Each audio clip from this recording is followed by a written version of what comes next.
Hi, I'm Jim Ziegler, the Alpha Dawg, and this is the Dog Pound. Wish I had some music there. We do need an intro song. Yeah, we need an intro, like drum roll or something. Okay, Jim Ziegler, the Alpha Dawg. This is the Dog Pound, and it's going to be one dynamic session this week because I've got some of the top experts in the known universe on the hottest subject you could imagine for marketing car dealerships, Google My Business. And the man who wrote the book on it, literally wrote the book on it. We're talking about Car Dealer's Guide to Google My Business. My friend, long-term friend, George Nenni. Hello, George. Hey, how are you? Best day of my life, big guy. How about you? Same. Ready to finish this year strong. I hope we do that. Bobbie Herron is in the back. Oh, there she comes. Okay. Oh, I was back at 2:00.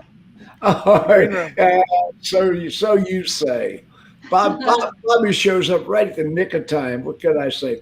And the foremost search expert in the known world, my friend Greg Gifford.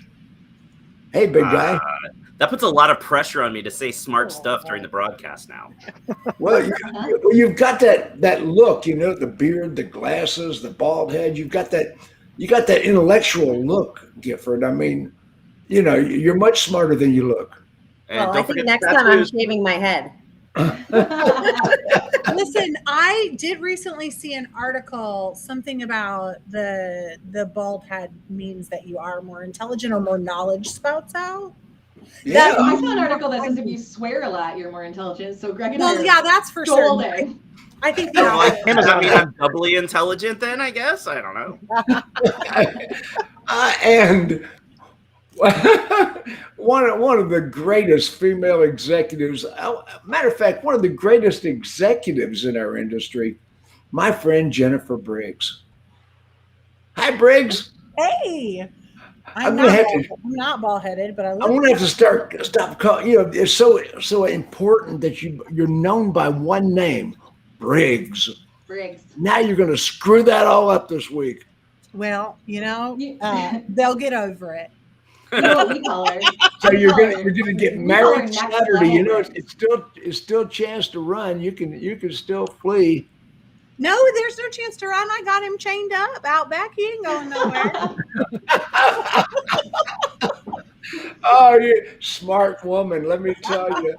You remember the movie Smokey and the Bandit? And in the very beginning, Sally Fields ran away from the altar. I mean, that's how she met Smokey. Or the bandit. He was the bandit. She was on the run. And when we're talking about intelligent women in the car business, one of the most intelligent women in the entire industry. She couldn't be here today, but we did get Laura Hayes. I'm telling you, can you change that though if I shave my head? Would you say something different? From CF Search Marketing, my friend Laura Hayes. How you doing, kid? I'm doing great, Jim. Thanks for having me again. Well, thanks for being here. And the undisputed, well, she might be disputed, but not on this forum, undisputed queen of BDC, my friend Bobbie Herron. Hi, Bobbie. Hello. Well, tell us what's going on in your life. My best friend's getting married this weekend, so life is beautiful, and I'm running around doing girl maintenance all week, right? That's the approximation of it. Well, Briggs getting married is the big news today. I mean, we can just shut down the broadcast. That's it right there. That's it. No doubt. Congratulations. Absolutely congratulations. I am so pleased. Jennifer, you are the star of the show today. Oh, goodness. Well, hello. Okay. Today's subject is Google My Business. Now, we've heard a lot about GMB, Google My Business, and This is the free forum that Google has made available to everybody, and so few dealers are taking advantage of it. Crazy. George, Nenni, in your experience, how many dealers are really using GMB to its fullest extent? I would say less than 5%, maybe less than 3%. I mean, is that a real number? Or did you just make that up? Yeah, sort of, made it up. It's based on the dealers we encounter. We do tons of research in major markets and small markets. Did a bunch of research in Europe over the fall. They're worse than the U.S. The U.S. is definitely better than anybody in Europe. But yeah, it's very few dealers building out separate listings for service, parts, body shop, sometimes used cars, sometimes rental cars or other profit centers that they can make a case for. But anyway, why would we even want to fool with Google My Business? What's special about it? What's unique about it? 100% of the time that Google thinks that an individual is looking for a business or a service or a product, they pull up Google My Business listings. And so most of the time we're searching on the web, we're searching for a product or a solution. We're car dealers are in business to sell things and sell services. And so when you're searching for car services or cars or car dealers, Google My Business listings pull up. And so it's the most important thing since local search has really become about optimizing your Google My Business listings. Greg, what is Google My Business? I mean, I got to admit, I'm in the industry and I hadn't heard of it until, 6-8 months ago.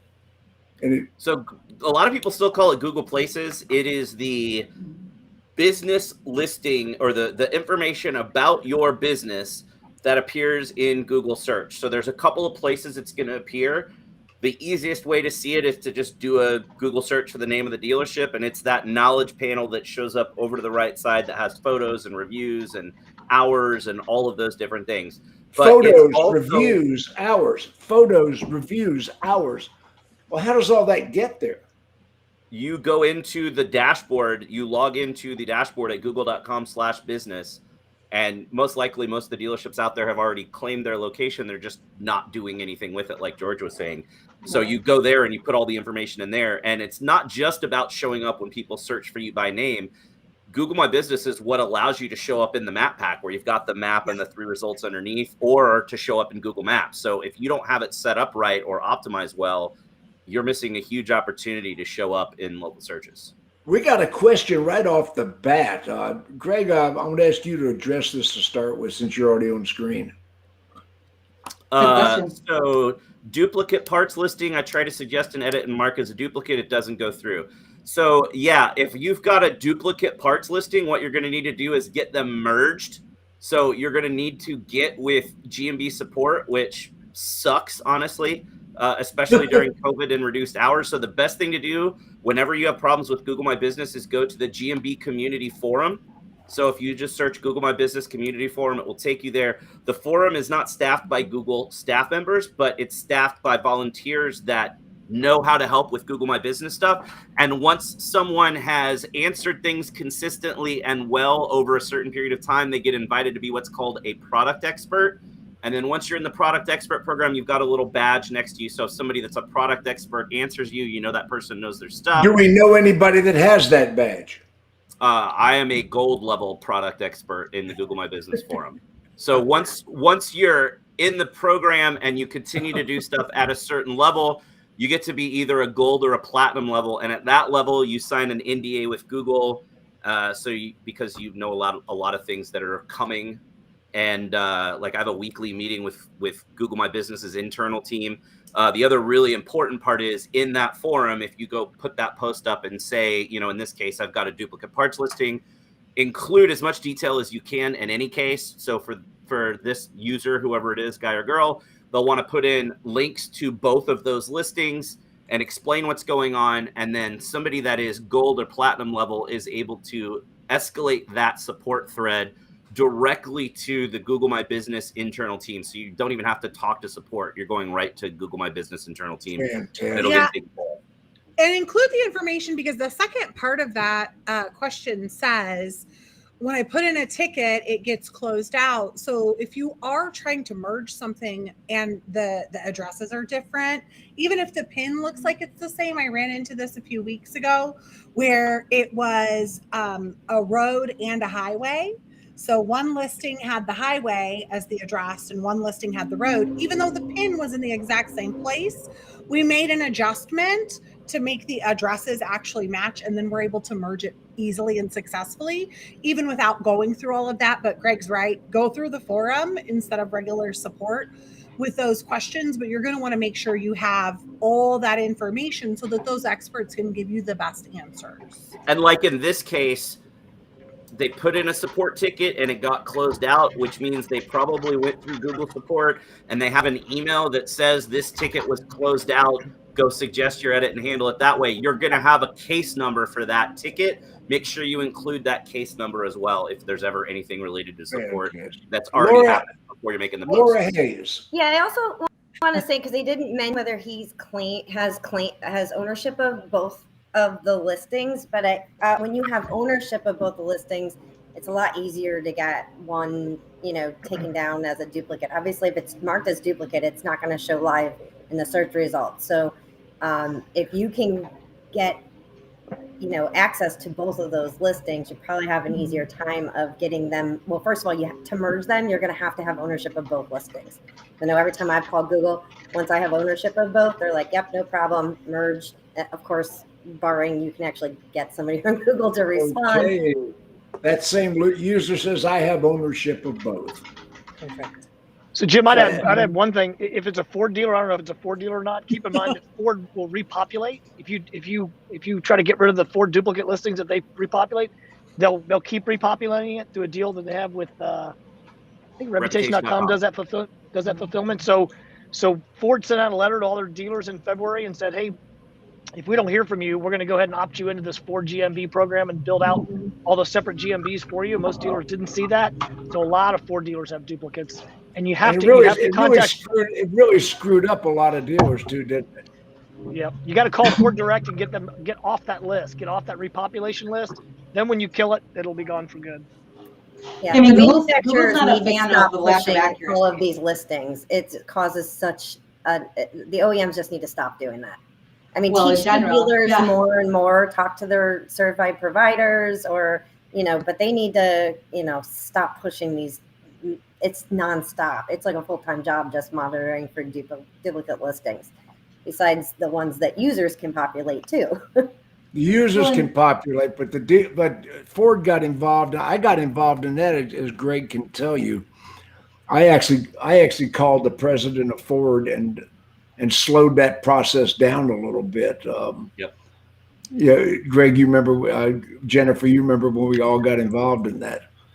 Bobbie, in the dealerships, who is responsible for the GMB listing? That's a great question. Yeah. Well, who's yeah. responsible for the GMB is a better question, and it should be the marketing director, along with the sales manager, the general manager.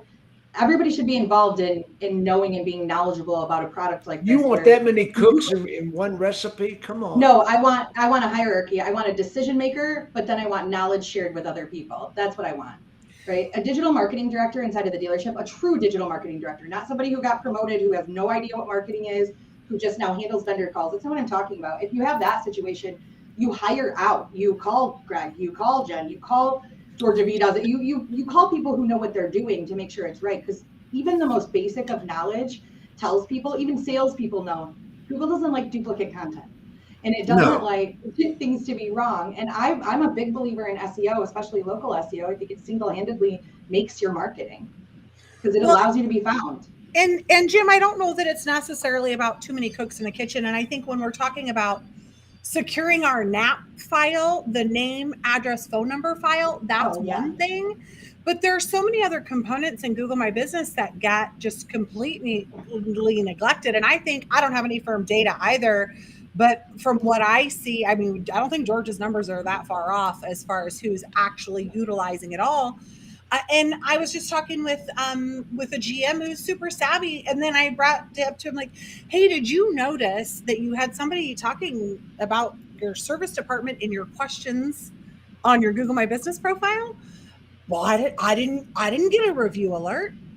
Well, it's not a review. So in those circumstances, yes, maybe a marketing director could forward that on to a GM or a service manager or a sales manager, depending upon what's coming across there.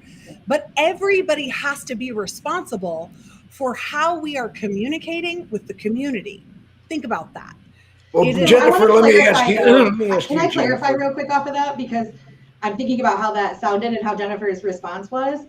I am not by any means condoning that somebody in the dealership handle the Google My Business account. I think that is not a good idea at all. But to manage the partnership between the correct partner for it is what I was saying. And when that happens, I do think everybody should be involved, the service manager, everybody, to be able to give over content and answer frequently asked questions and handle it. But to be clear, I am not condoning somebody in the store personally handling Google My Business. Let me go back to George for a minute. George, who builds the Google My Business? Who originally puts it up? How do they construct it? How do they fabricate Google My Business? Google's been building directory listings, since they shortly after they were a search engine. There's lots of other directory listings out there, and I think Jennifer mentions the NAP, the name, address, phone number, and having those synced up across the directories. And there's a number of ways to check that. But I think today, increasingly, Google becomes the default directory. So those listings exist on their own. Dealers should go up and make sure that they're claimed. I assume at this point the sales listing is claimed by most dealerships, but look and see if there's additional department listings, and if so, claim those. And if not, you build those out and optimize those. And to both their points, get the dealer, get personnel involved. Where we see dealers getting involved and having the most impact is driving reviews. So even if a dealer does business with Podium or Reputation or Digital Airstrike and has a means to be able to drive reviews and drive surveys, one-on-one engagement from people that will give you a 5-star review, and where you can influence them to put in product keywords in that review. If you can tell them, Greg, the very best reviews that we get have the name of the car they bought, the make, model, the service you got in service. That helps to make our reviews more complete for our. Oh, what a great piece of advice! Slow down, George. George, slow down. Now, what terms do they need to put in their review if you're sort of coaching the customer? Hey, look, yes, we get the best results when a customer puts what? Yep. So if you bought a car from us, just include the year, make, model of the car you bought, the salesperson's name, if you enjoyed the time you spent, if you had service, the car you brought in, and whether you got brakes or tires. But if you search in any major metro today for Jeep brake repair near me, see who pulls up. A dealership who's paying attention, their service page will be one of the top 3 listings, and they do that through that kind of optimization. Okay, so what about, go ahead, Jim. I want to just add on to that. So what George just said, for any manager in the room, what George just said was, and maybe I'm adding a little bit to what George said. George said, we are used to coaching our customers through CSI surveys. We are used to coaching them through all of those types of things through the delivery process or when they're cashiering in service. So this is just one tiny little thing that you can tack on as a process. Doesn't cost you any money. Add it into your delivery process or your cashier, cash out RO process. You already have a laminated sheet somewhere on that desk and you know it. So just add it on there, have that thing re-laminated, and train with your team.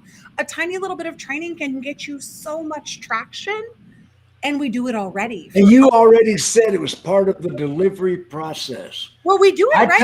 I tell a story. When I was getting an oil change at a Valvoline oil change place. Because the Ford Quick Lube is not a quick lube. Believe me. Quick Lube takes hours. You can book it out 4 weeks in advance at some stores right now, Jim. Yeah, you can book it out 4 weeks in advance. It's still going to be 2 hours in the store. But no Quick Lube has their act together at any dealership. But anyway, I'm at a Valvoline place, and when I get the oil change, the Valvoline technician. Now this is an oil change technician. He says, Mr. Ziegler, do you have a smartphone? Yeah. I got a smartphone. He said, would you pull up? So he walked me through pulling up the dealership, pulling up and leaving a review right now. And he coached me on what terms to use in my review at a Valvoline test? Technically, it's against the rules to tell people what to include in their review. So it's for sure against the rules with Google, and it kind of skirts FTC law as well. Reviews are supposed to be honest and unbiased, and you can't tell people what to include. Technically, you're breaking the rules. Even like a lot of dealerships will have their sales staff tell people, hey, make sure you put my name in your review. That's still technically against the rules. So you gotta be careful with that. Yeah. Oh, shucks. I've never broken a rule in my life. Thank you for telling me that. Someone's Wouldn't buying want to that. break the rules. No. Anyway, what about photographs? Laura Hayes, are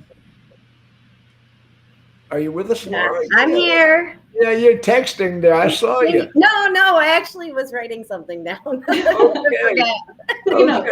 Okay.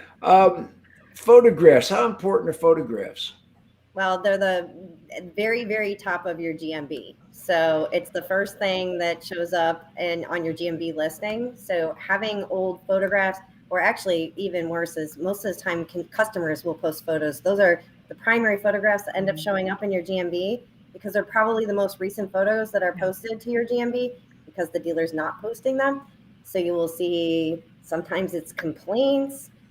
It's most likely service stuff. Maybe the technicians left the inside of a car dirty, so a GMB user will post that image, and you'll find that the video. Or the video, yes. So you do have to be really careful in monitoring the photos that are attached to your GMB. You got to look at not just what you're posting, and make sure that you're posting consistently, because you do want to push away the stuff that the consumers are posting if it's not great or relevant, and you don't want it showing up in your primary photos right at the top of your GMB. But not to mention, people search for photographs of things too. So this isn't just your GMB. All those photos on your GMB also show up in Google image search. So, there's a ton of that happens. Greg, didn't I hear you say that? And I wasn't in Vegas, but I think it was the last time that you and I were at a conference a couple months ago. Didn't you say Google can actually, the way they read those images is amazing now?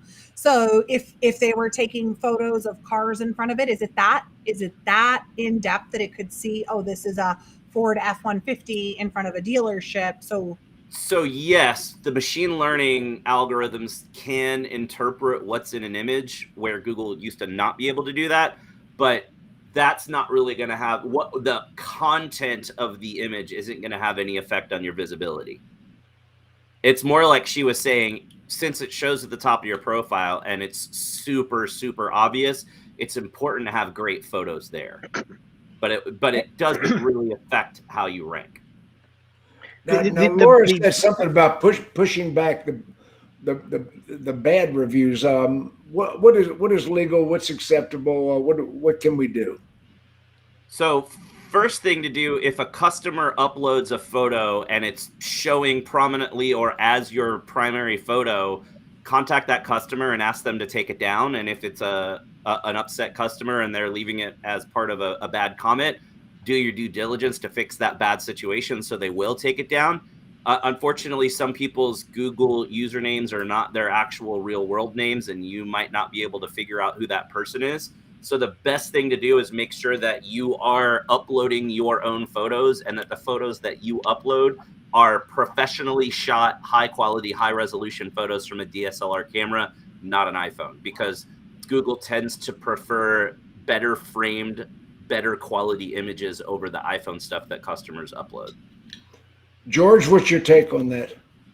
Yeah, so just the comment on checking photos, for sure do that. But the craziest story we had was a salesperson like making out with a woman in an office. That ended up being a photo that made it up on their GMB. So the dealer was curious. Anyway, that officially wins the worst I've heard of.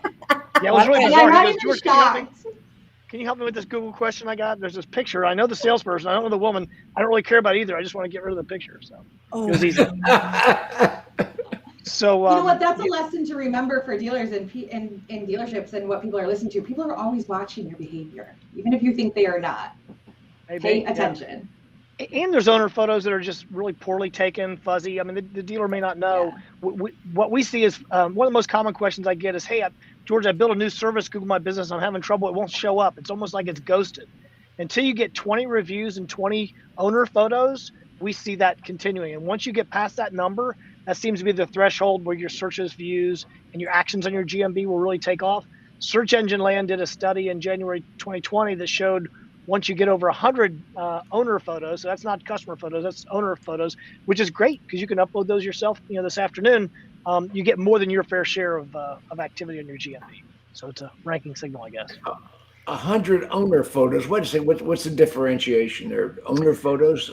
Yep. Someone who has access to the admin section of Google My Business. So that'd be the dealer owner and maybe a marketing person at the store. Anybody who has a login who uploads, those would be owner photos. Yeah, through the store's GMB. So if they have access but they're logged in under theirs, right? Because we're uploading it through that back end, and that's what makes it owner. If a customer, anybody can upload a photo, that would be then consumers versus the merchant. Okay, remember back in the day when you first started uploading photos to Google Places and all the dealers were like, let's get pictures of the inside, and they would have professional people come in and like take their pictures and then load them up. Do you guys remember that? Because it feels like it wasn't that long ago. No, I remember GM sending a big push where they sent, we had to have the 360 photos. Right. They sent it was an initiative. They had to come out, do that all. And we were like, well, what if we like have a drone and we do this or we do that? And they're like, yeah, it was a whole thing. But I'm curious now. I'm thinking, I wonder if we did take an average, and Greg, maybe you know this in some of your meetings. If we took an average, I wonder how many owner photos across the automotive industry we could see on these profiles. Like, what's that average number? George, I'd be interested to see what you've seen here, but I would say it's less than 5 on average. For every listing, really for a main sales listings, I mean, most dealers probably have 30 or 40, but yeah, on average for all of them, very, very low because the fixed ops have almost zero. They have almost zero on that side. Mm. And you'd be surprised how many dealerships' main listings only have a couple of photos. And you'd be surprised how many dealerships up north that actually have seasons upload a picture of the dealership in the winter and don't change it out in the summer. So you're going to the dealership and you're looking them up on Google and there's snow all on the ground, or vice versa. It's the middle of the winter and there's snow on the ground and it's a super sunny summer photo. So change your photos out often as well. Frequency and recency. I think one of the things, and I was just talking to somebody about that, a scenario like you guys were mentioning, if it's a bad review or it's a bad something, and it happened to pop up, like I mentioned a minute ago, in a question and answer, and it was about the service department, and they're like, well, how do I get rid of it? And I said, this is a conversation happening about your business. You don't get rid of it. Like if this is a legitimate issue with the customer, you do need to address it. I said, Google's not going to help you sweep your dirty laundry under the rug. You need to do the right things right and have that conversation. But that goes past just the questions and answers and your business descriptions. Think about that. Those photos also should tell a story. The whole idea is being able to give consumers information about why they should buy from you, right? Google's going to serve it up. Like I think it was George mentioned earlier, that if somebody is shopping for a product, this is going to come up. So we know that these are shoppers. Why aren't you using this prime real estate to actually tell a little story about why they should do business with you through whatever facet of Google My Business is available? And there are so many different sections in there. So that's the part I don't understand. We are always so eager to talk about ourselves on radio or in commercials, but we can't talk about ourselves on the number one most visible search platform, or I don't even know if you call it search platform, but it's the best real estate for people looking to purchase. So I just don't get it. Google is the battlefield, folks. Your website, Google's the weapon. Excuse me. Yeah. Your showroom is your website. Google is the battlefield. It's the weapon. What are you thinking, dumbass? I wasn't talking to all of you. Wait, this is a swearing section. I didn't even notice that until Bobbie. So a couple of people though have asked the same question, guys, on here. It's what is the best dealership you've seen on GMB? I've seen it come across a couple of times now. And I'm curious to hear what you guys think. Dale Howard The Auto. ones, the ones we work on. Yeah, the ones we work on. And Laura, the ones Laura, that let me ask Laura a question. Laura, yeah, I've got 3 search people here that have search in their name. So CF Search Marketing, how much is your agency getting involved with the GMB of the dealership? Are you working on other things? It's a requirement for any dealer that's utilizing an agency for SEO. But more than even just that, if you're not even utilizing your agency for SEO, GMB is also linked to pay-per-click ads. It's linked to pretty much everything Google. Wait a second. Wait. It's linked to your pay-per-click ads? Yes. So Okay. you're and there's location new advertising platforms that require Google My Business access to be able to perform. So there's Google has new discovery ads. Those are run based on the dealer's GMB. So you're putting advertisements on GMB listings. So again, you wouldn't want to put an advertisement on something that is crappy, incomplete, has the wrong phone number, has an old tracking number that is calling some other dealership somewhere else, which is probably the biggest problem that I see. Nobody would do that. Names, Oh, it happens all the time. nobody checks their phone numbers. But these ads are connected now. Everything's connected. I mean, Google My Business offers messaging now, which I don't suggest any dealers turn it on because I'll be quite frankly, most dealers don't do a great job of answering their own chat on their website, but let alone, besides the fact that if you turn it on Google and you don't answer the consumer within, I forget the time frame, maybe a day or two, Google can actually revoke your access to messaging. So you wouldn't want to have to go through that. Whoa! What you wanted. I wasn't aware. I'm trying to keep up on all this. You guys are in it day in and day out, and I'm just I'm not an expert. I'm just a marginal observer. My God, but I'm way ahead of most dealers, and I don't know all this. Google's a nonstop evolving thing, and it has gone through a lot of changes. Greg could probably give you a lot more detail from behind the scenes since the pandemic. I mean, obviously during the pandemic, I think we lived more in people's GMBs, and we did it for every dealer. It didn't matter what service you were on. At that point, it was pandemic time. They were shutting down. We just wanted to make sure you stayed in business, didn't piss customers off. Customers understood what they had to do. So we literally did everything we could. And it was literally GMB was it. It was obviously banners on your website to let you know that, you had to wear a mask, or you couldn't even come in, or you had to be delivered at home. Your showroom wasn't open, service wasn't open. But that information primarily needed to be on your GMBs. So Google didn't know all these places were shutting down. Ours were changing daily. Dealers were like, I'm open. Oh no, the government says I can't. I'm closed. Service can be open. Sales, no, they can't. They can. I spent majority of every single day through this pandemic just updating GMB. Hours. Just every day. And it was daily. And this was daily for dealers who literally had everything shut down. There was no advertising. They shut down. What are they going to advertise? They couldn't be open, especially in the state of Pennsylvania where I live, where you couldn't do anything for like 2 months. So yeah, it was, we had, dealers like put a banner on our website, but it's like, no, we got to take care of your GMB first. Yeah. But I want to pull this back to something that Laura just said about the chat and the messaging. And while I believe Laura is correct that most dealers aren't equipped to pay attention to that, and this actually ties into what Bobbie was saying about everybody being responsible. I actually think it's a great idea. I know that we convert chat traffic on our website so much higher when our actual staff are handling those chats. But that's where you, again, run into an issue is that, okay, so here I have this chat interface. It's just like Facebook Messenger. Who has access on the page? What access do they have so that they can to actually talk to those customers? But I don't think it's a bad idea to give your consumer another way to talk to you, especially knowing that's what keeps coming up when they're searching. But the issue is you have to be paying attention, and you have to have somebody manning the ship, because I think that chat is going to end up being a great tool for us to talk to customers.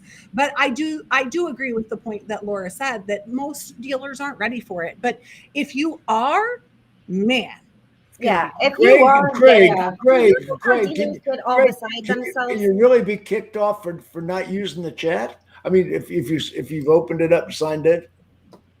Yeah, I mean, Google doesn't want you to have it turned on if you're not going to use it. Like that's a bad customer experience. Yeah. I mean, Well, why yeah, would you turn it on if you're not going to use it? But you know, we all know how dealers like the next new thing, and so they're going to turn it on, but then they don't realize the time commitment, and then they don't invest in it. You know, the same sort of thing when they change the rules and let dealers have separate department listings for parts and service. All of the forward-thinking dealers went out and set those up, and then they did nothing with it. Like George mentioned a minute ago, there's no photos, they're not monitoring them, there's no reviews, and like, what's the point of setting it up to use it and then not using it? I mean, Jim, one of the things to remember that I think makes it really easy for people is to think about it like this, right? It's always been this way with Google.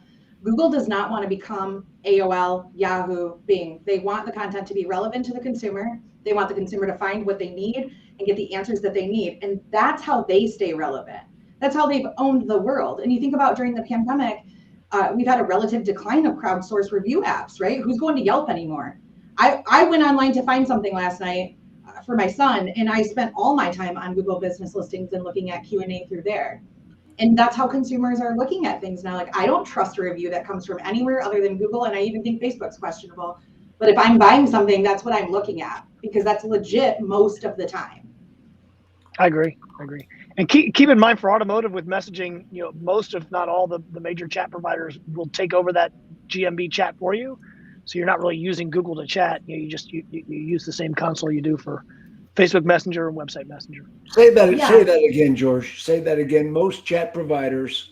Yeah. So if you use CarNow, for instance, and your Google My Business messaging is not working today, or it's not set up, just contact CarNow and say, you know, I want you to take over my Google My Business messaging, the CarNow chat client, and then they ask for access, so you have to give them temporary access to GMB.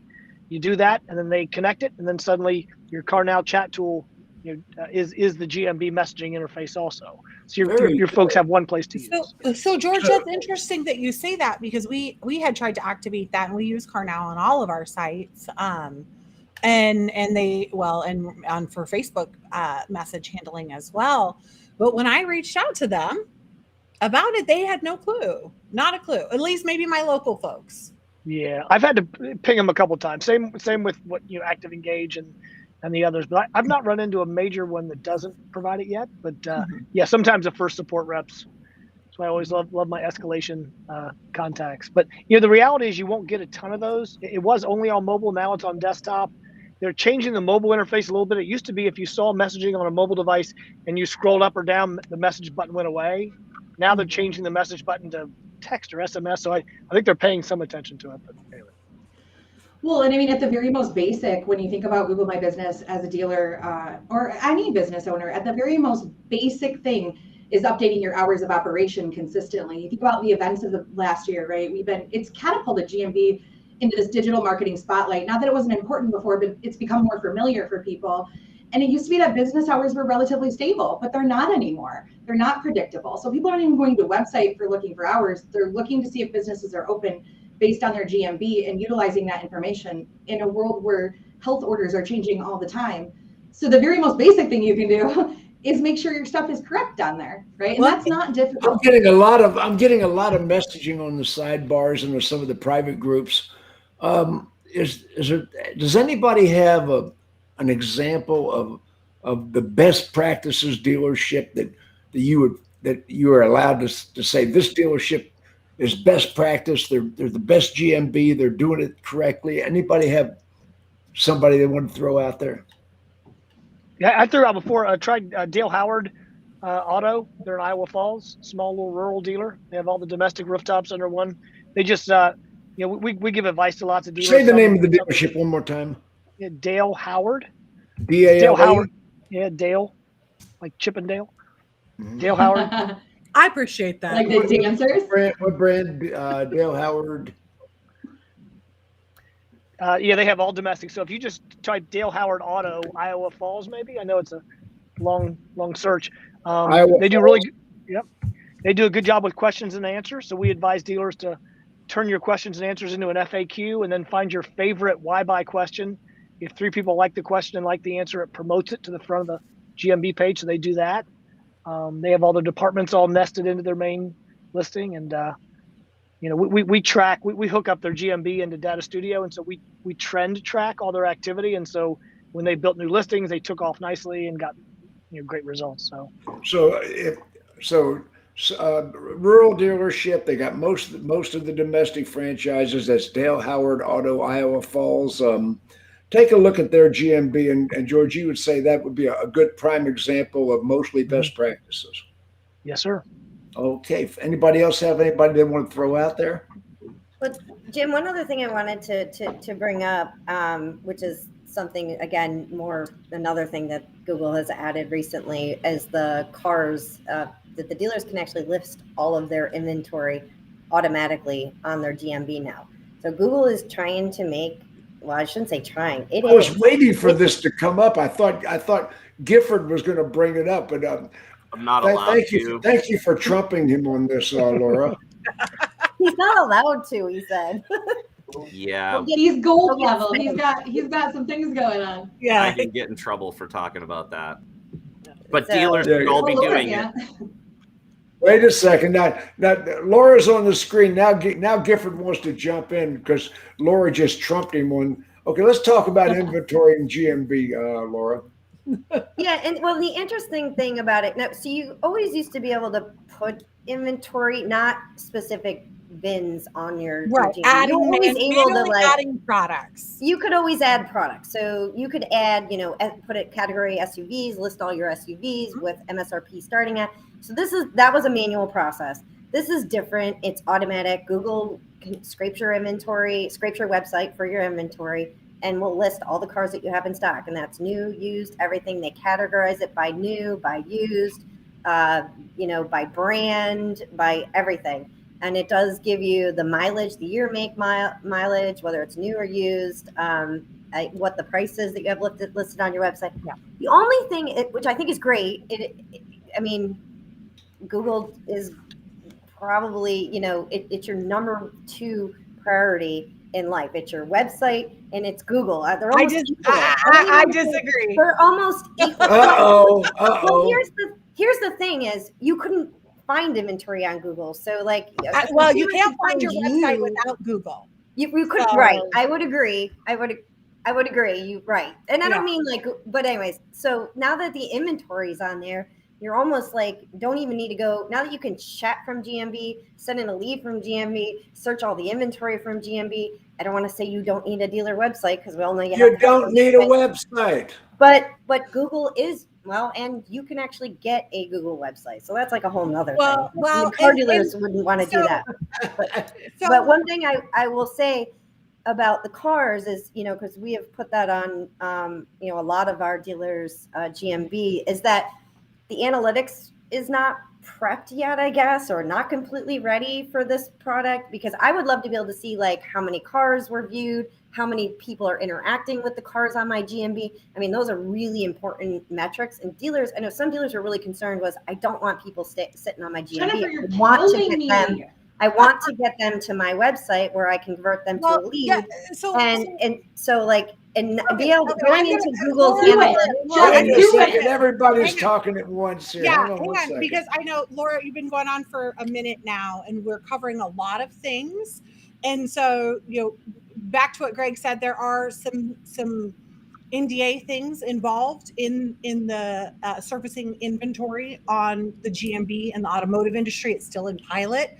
So there are certain things.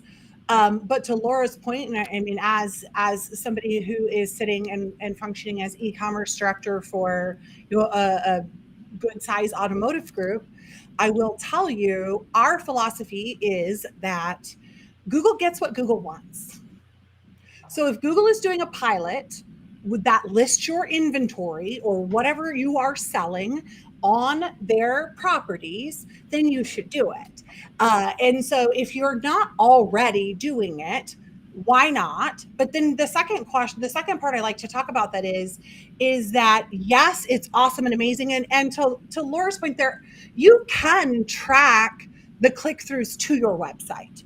Because if you have it set up the right way, when you surface that inventory, you're using UTM tracking.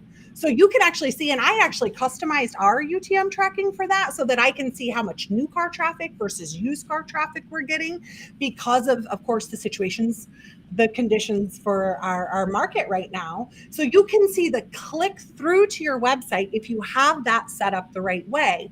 And you'll notice if you're a dealer on and you don't have your phone out right now, go ahead and pull up your GMB profile on your mobile device and click through on that. Pull up a car. One of the things I think is also cool, which it's not a private thing, because I've been talking for so long about semantic search, and I love the fact that you can actually search with voice text. So if you've got all of your inventory on there and you are a Ford store, but you're really pushing on pre-owned trucks in general, you can actually just, like a consumer might, go ahead and start slicing and dicing through the inventory, even with a vocal search, with how that inventory is surfaced. So I think that's really awesome.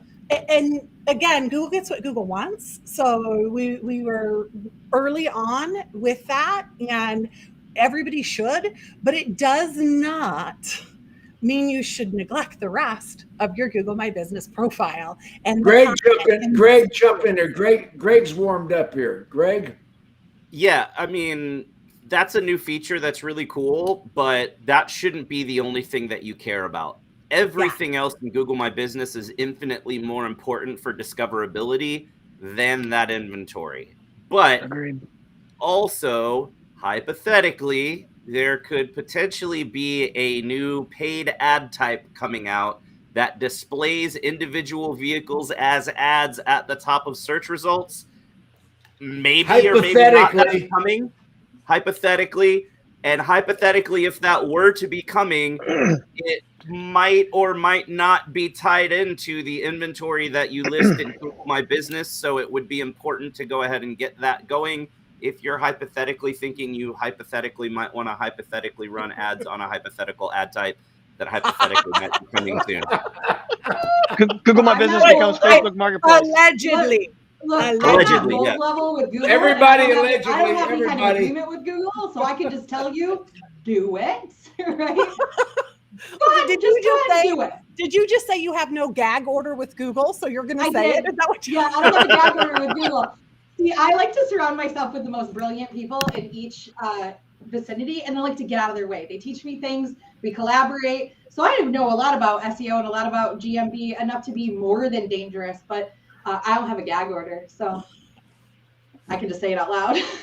So I have a question regarding the vehicle listing ads that would hypothetically show up that is actually being pitched to dealers already. So I've been on a couple of these pitches. So it's being pitched a couple different ways to dealers. Number one is it would basically replace your regular pay-per-click, that you would run those ads over pay-per-click. But then I've also heard other vendors pitching it as you need to get off Auto Trader, Cars.com, Car Gurus, and replace those budgets with the vehicle listing ads. Just curious. Anytime a vendor comes in and pitches something like that, if you're a dealer and you're hearing us talk right now and you ever have a vendor that comes in and doesn't know anything about your dealership and gives you blanket statements like that, kick their butts out the door, because they're not there to help you. They're there to sell you something. Like a ninja. How's anybody going to know if you need to quit Auto Trader and Cars and Car Gurus? Right. Right now with the inventory shortages, that might give you an extra couple of sales a month. Yeah. Sure. In general, I've been doing SEO for car dealers for over a decade, and almost every single time, sure, drop Auto Trader, Cars.com, all third parties. You don't get enough there. Invest that money into traffic that you control, that you're driving to yourself. But today's market is different, and vendors should never give you a blanket statement about what you should or should not do until they've done the research and gotten the numbers of what's working and what's not for your dealership. Well, now look, you should not just have a blanket statement where you drop Auto Trader, you drop Cars.com, but you should drop Car Gurus. Okay, who else? What I was going to say is, because this is this alleged ad placement is totally new, I don't really think anybody can make a recommendation on what it's going to replace at this point in time, unless agree. they're clairvoyant. Like, I'm super excited, allegedly, to see how it performs. And that's what I'll say. Or unless you're CarMax, because I think they're Yeah, they're well, actually yeah, doing yeah, those- well, they're there's, actually running those ads. oh, they have I- been. They I have feel been like- for a while. For all the regular people out there, all the normal people like myself, anytime a true expert, not like an industry automotive expert, like a real expert says the words allegedly or hypothetically, you should probably just assume that that's solid and just go right ahead and start checking that out. Yeah. It's just good advice. And by the way, somebody just mentioned CarMax. Hope everybody knows they just bought 51% of Edmunds.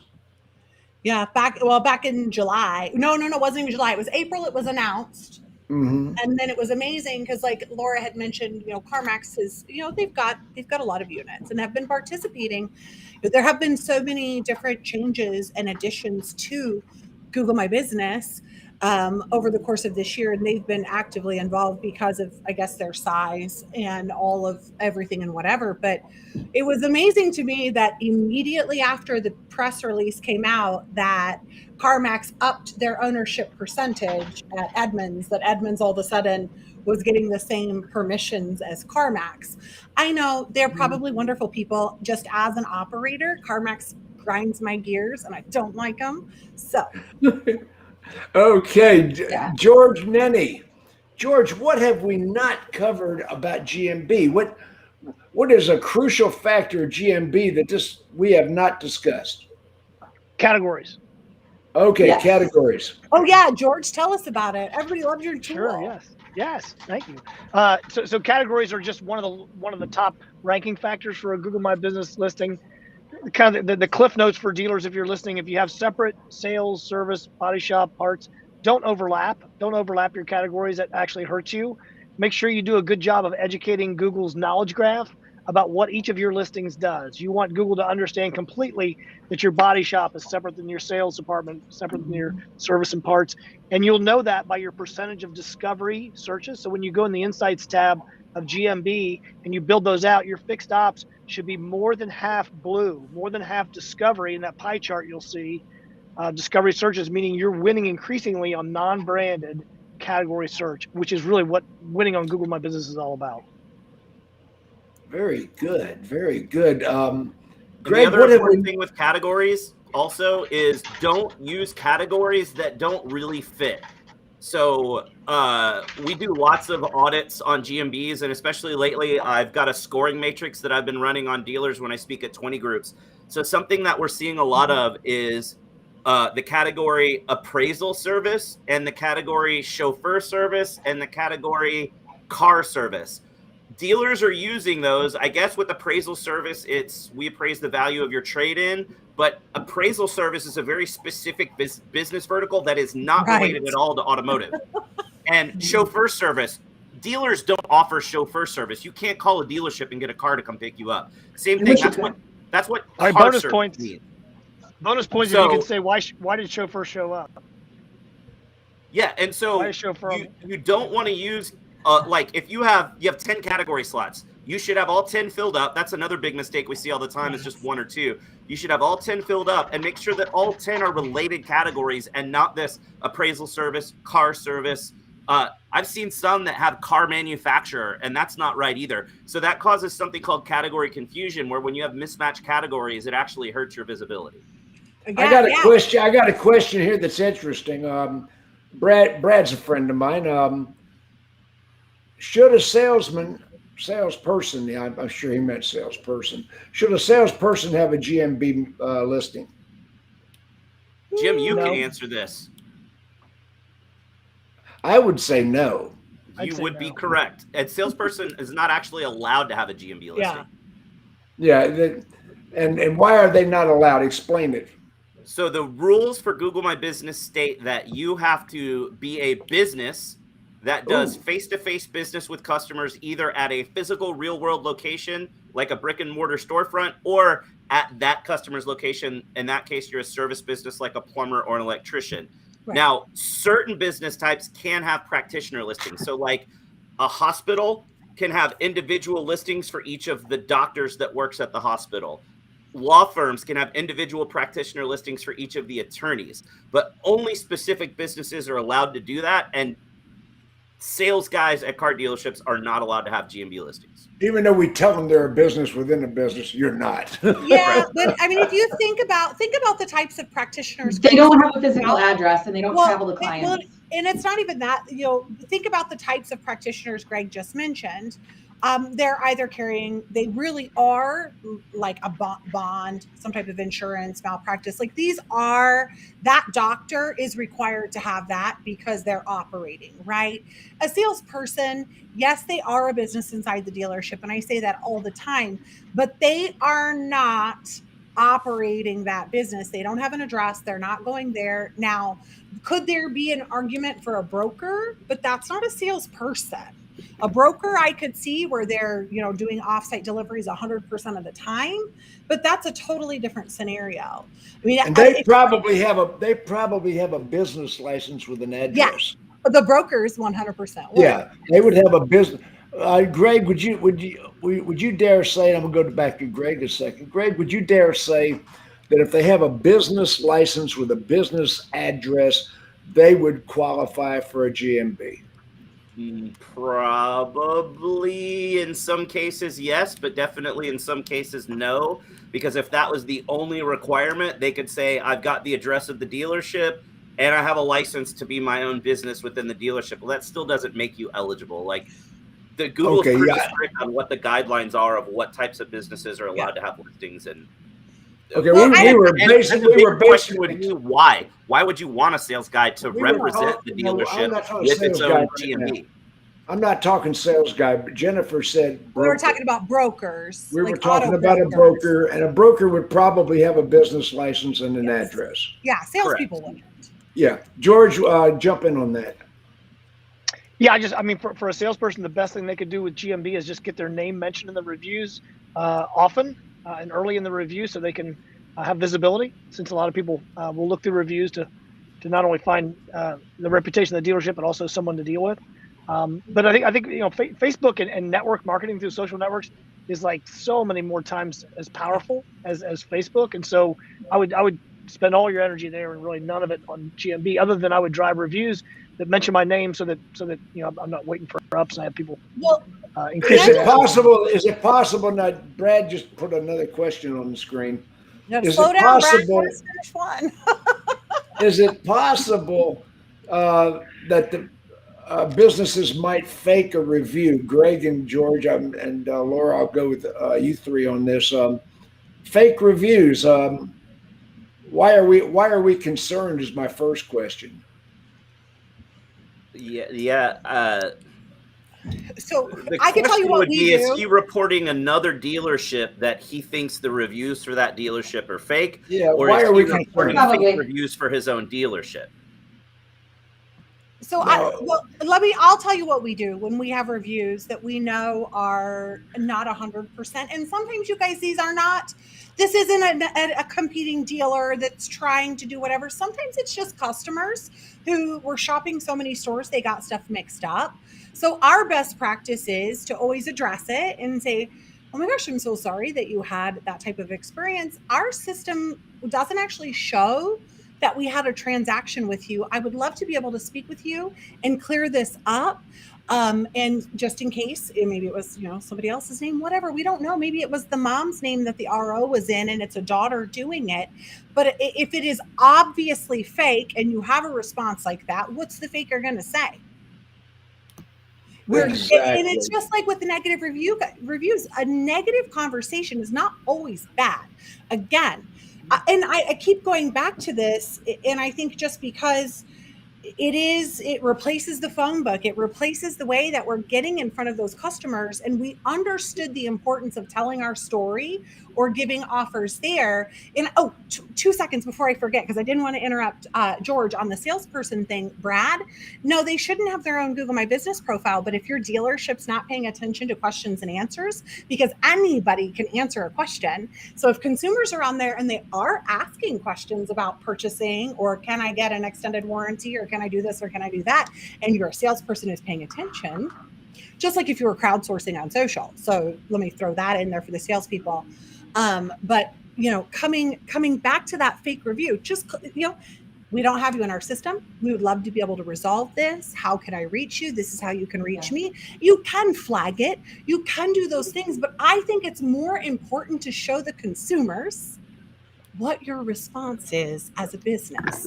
100%. So can I throw something in real quick? Tim, can I throw something in real quick before we switch? Bobbie, just real quick. 1 minute, Bobbie. 1 minute. 5 I'm going to seconds. fill all the questions on the side of this in 1 minute because Greg didn't say it, but SearchLab Digital is a company that I promote heavily, Greg's department. But they have the best blog, the blog of awesomeness, and Greg answers almost all these questions step by step, including showing you exactly how to do your blog. So go check that, or do your GMB. So go check that out. Whose blog is that? It's Mine. Greg Gifford's blog. Digital. Where is it? It's the bomb. It's on searchlabdigital.com. I find it easier by going to Google and just typing in SearchLab Digital blog of awesomeness. It'll come right up. Click on Greg's name on the first one. It'll filter by all of his. And it'll answer all these questions. And then when you're done and you're like, oh my God, he's amazing, and somehow you didn't know. What? SearchLabDigital.com. But just go to searchlabdigital.com/blog, or just SearchLab Digital and click on blog in the menu. I just like the name of it. I'm just going to post it here for everyone. There we go. Like that? And yeah, for anybody watching that doesn't know me or hasn't seen me speak before, I have a weekly video series called Local Search Tuesdays. It's every Tuesday morning. It's short 3 to 5 minute videos that answer all the questions that people have been asking over here all the questions. So. George, how can they find you? Just Google my name. Just search George Nenni, and you should see all my links to website or GMB Spy or books or whatever it is. Just Google George Nenni, right? When you got a name like that, there's just not. I don't think there's another. There probably is somewhere. Okay, let's see. Checking it out. Let's see here. Well, if you Google my name, you're gonna get an actress, not me. I gotta edit that. Hang on. I feel so. That's good. Or Generations Digital. That's a mouthful. That's why I just say you connect me on LinkedIn or social networks and. Okay, there. I got the capital N on it. Just Google up George Nenni. They can find you. Yep. Thank you. Okay, and that's CF Search Marketing. That is. Okay, CF Search Marketing. Well, guys, this has been an incredibly informative show. I've got so much brain power, so many experts here today. I know, but I feel like we only scratched the surface here. It really is incredibly important for you guys to, if you don't get in there, do an audit. I have a little spreadsheet. Everybody knows I love my spreadsheets, right? That helps you to make sure that you're checking off all those boxes. Happy to share that with you. But get in there, look at your profile, read the blogs, do some YouTube University, and take advantage of that platform so you can continue those conversations with your customers. And if you want to see past issues of the Dog Pound or any one of 1,000 premium training videos, go to ZieglerOnDemand.com. It's free. I mean, just like the Medicare answers, that free. So anyway, for a limited time, it's free. Say goodbye to everybody. Bye, guys. Bye, guys.